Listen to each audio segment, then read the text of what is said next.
Nenem beni bağışla, eğer sen istediğin oğul olamadım, gözyaşların akışta. Dualarımı kesmesen belalı başımdan ki şehirde reşihten çok içeride tanış var. Nenem Allah'a denek ki beni bağışla, işlerine karışıram, istediğimi danışıram. Küsürem barışıram, özümle tutuşup alışıram.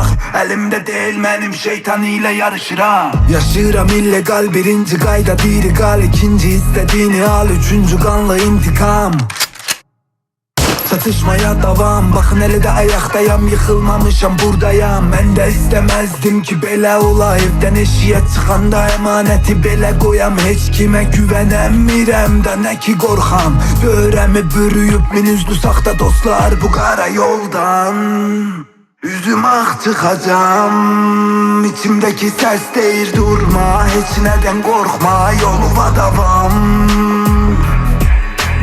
Gelin bir yere yığışak, mən təhsizamız. Korktuğunuz küçelerde büyüdüm, yol aldım abi dediklerinizin mənə ağır hürmeti vardı. Planlarımı şeytana anlattım, dedi eleme günahdı. Nenem beni bağışla, eğer sen istediğin oğul olamadım, gözyaşların akışta. Dualarımı kesmesen belalı başımdan ki şehirde reşihten çok içeride tanış var. Nenem Allah'a denek ki beni bağışla, işlerine karışıram, istediğimi danışıram. Küsürem barışıram, özümle tutuşup alışıram. Elimde değil benim şeytan ile yarışıram.